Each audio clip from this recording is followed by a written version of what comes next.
Our scripture this morning is also from Isaiah 40, chapter 2.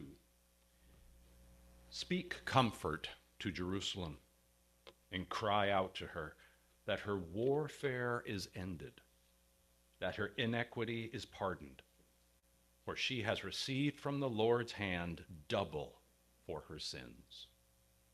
Isaiah 40, chapter 2.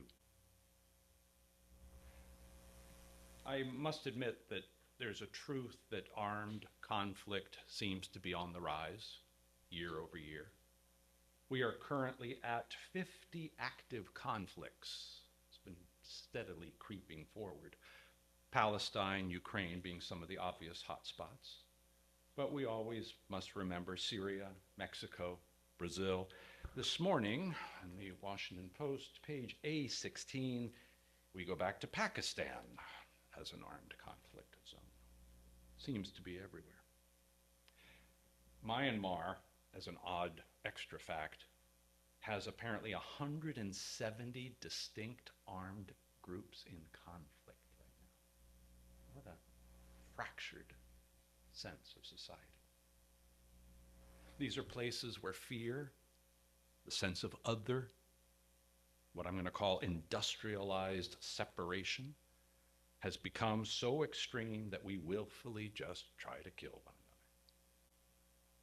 another. Now, obviously, we might ask, so where did this begin? And then the obvious answer is, well, the dawn of time. It's been there forever. But theologically, we have to look at it a little more deeply. And the sense is that we started this as a human species when we decided that we were separate from God. And then that kind of makes downhill sense. You can see how this mental state, this thought pattern, that if we're not one with our source, with the being of all life, with God, with Mother, with Father, it has downstream effects for eons. If I am separate from source, then I am separate, obviously, or eventually, from everything else. And I might feel alone, threatened, fearful, at war with others, at war with myself. Now, amidst all this depressing data, I have an idea inspired by a current writer I'm enjoying, Paul Selig. And the gist of it is this: the war, that sounds a bit blasphemous almost. But Scott, I can read the headlines, you just cited them. I can doom scroll, and I can see, hardly, the war is over. And we as metaphysicians, I think we get a sense of this. We sit in the bliss of this chapel. We purr with the universe and the bowls. And we often ask ourselves, why isn't this a truth everywhere? If we feel it, why isn't this unanimous, ubiquitous? I even stood up here several months ago and said, heaven is breached. And now Reverend Scott says the war is over. Sorry, I just don't see it. And that's understandable. So I'll give you a quick story. At the end of World War II, particularly in the Pacific Islands, many Japanese soldiers just refused to give up. I'm sure you've heard of this.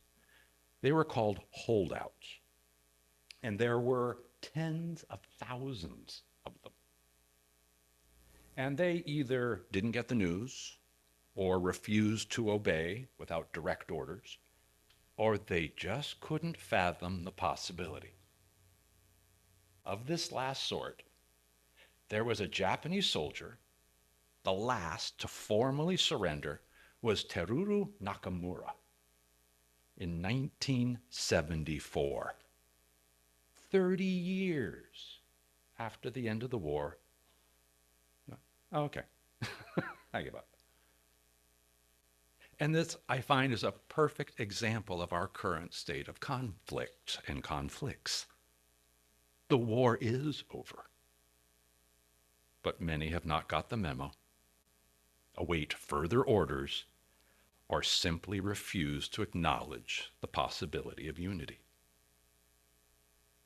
Now imagine.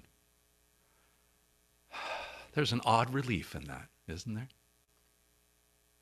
It means that it's now just a matter of time. It makes it hard to watch, granted, and seamlessly endless holdouts, more tens of thousands. But the end of separation has already occurred on a fundamental level, and we must embrace that, cherish that, remember that. Now, the bitter medicine, my like-minded souls, since we are of God, and everything is a reflection of our state of consciousness, it means that we too, in some part of ourselves, are still at war with God. Just as we view every person in the Bible as a reflection of ourselves and our own progression, we too are Teruo Nakamura. Now, maybe we don't hold up in a cave with a rifle. Well, some do, but not us. But we're still against God in some way, fighting against unity, refusing to surrender. Let's do a little interactive exercise to see where this might be. So on the back of your bulletin, you will see that there's a list of a few prompts I've given you. And we might look at where we still might be holding out. If you don't have a pen or pencil, Lorena has some here, and you can just jot some things in, maybe use initials. But the first prompt is rather obvious. I, Scott, as a person, often see authoritarian leaders who blatantly call for violence as other. They make me angry. I find it hard to see their divinity, quite obviously. But you can write in a few names of your own. Where do you see that the war still rages? Who's an external representation of that?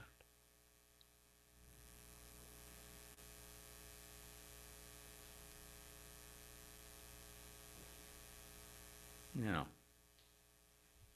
let's look at our community, something a little closer to home.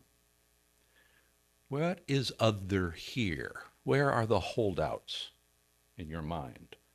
Perhaps it's a landlord, a boss, a local leader, an ex-partner, a member of this church, maybe me.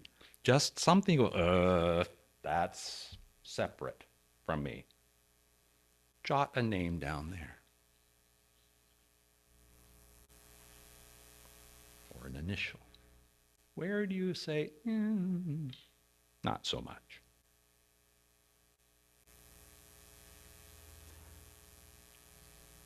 And now your own family. Where do you hold out against others here, knowing that you are correct and they are not? You can almost feel the stubbornness burrow in on this one, can't you? They're so hard-headed, so wrong, so this, so that. I am right. The war must continue until I am proven right, once and for all. Understandable, but also a bit of Nakamura.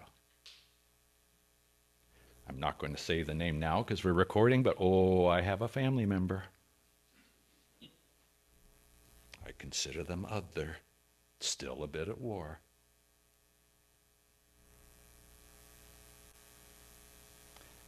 And now the real deep list. Our war within. Where are you so certain that you know better than source of all life, of God? I will give up God, acknowledge the war is over, when I have good health. Then I'll believe. When you heal my sister of cancer. When you prove to me that you are greater. Perhaps it's in the health realm.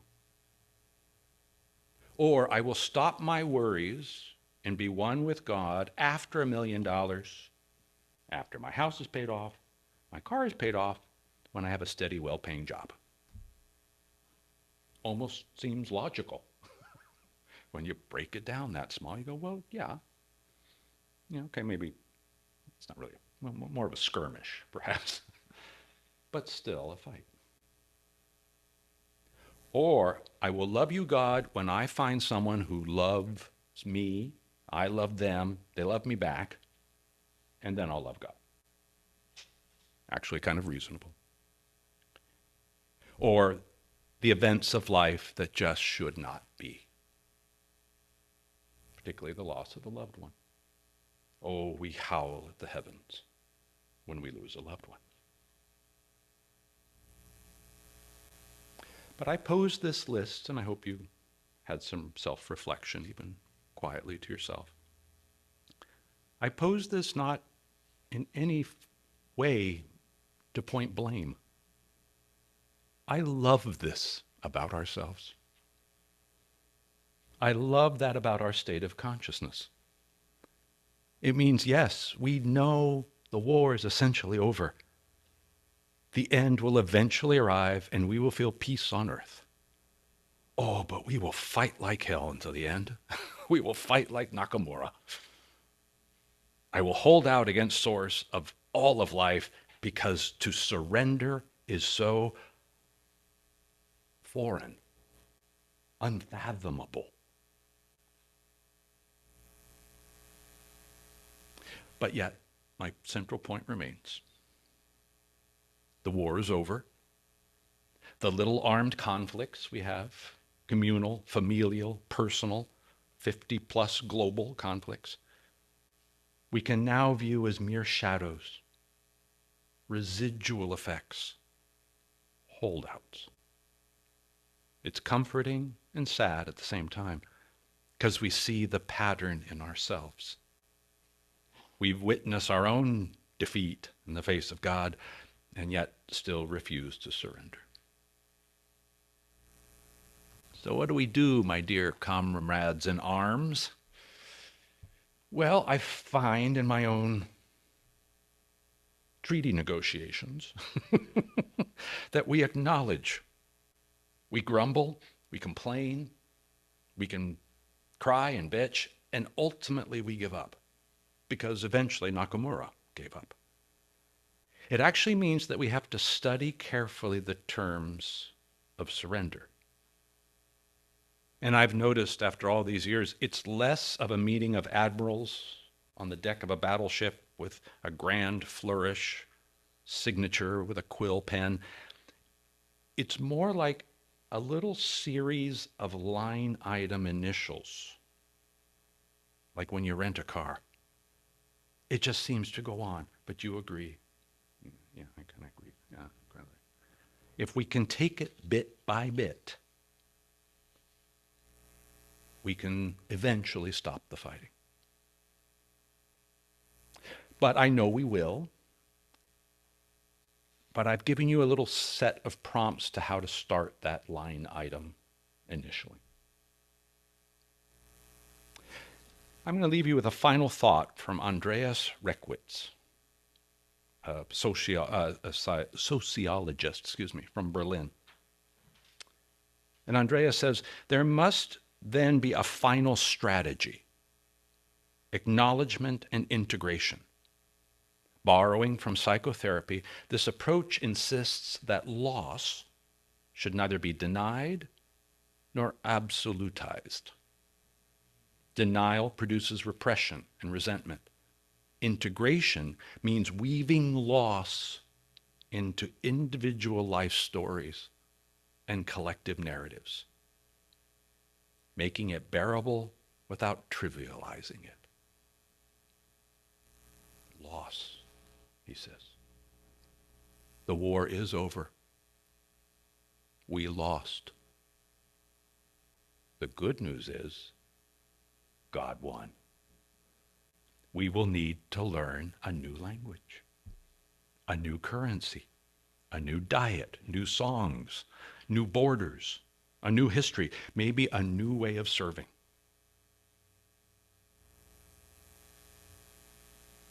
Speak comfort to Jerusalem and cry out to her that her warfare is ended and her inequity is pardoned, for she has received from the Lord's hand double for all her sins. There's just one sin. The sin that we believe ourselves to be separate from God. The war is over.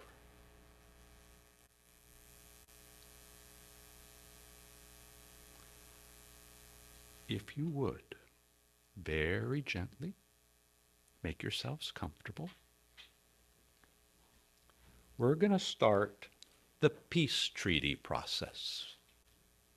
I'm going to ask you to go within, find one spot where you fight, where you know better, where you hold out.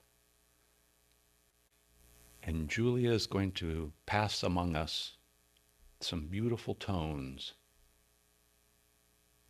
And I hope at the end you can put your small initials on one line item in the peace treaty.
Ever so gently, in your mind's eye, initial one small line item in the peace treaty.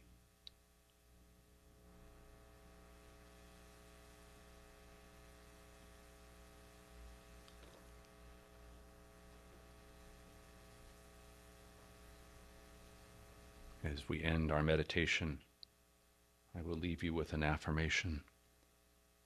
The war of separation is over. Little by little, we affirm that peace and unity prevails within ourselves and throughout the entire universe. And you may gently, gently open your eyes.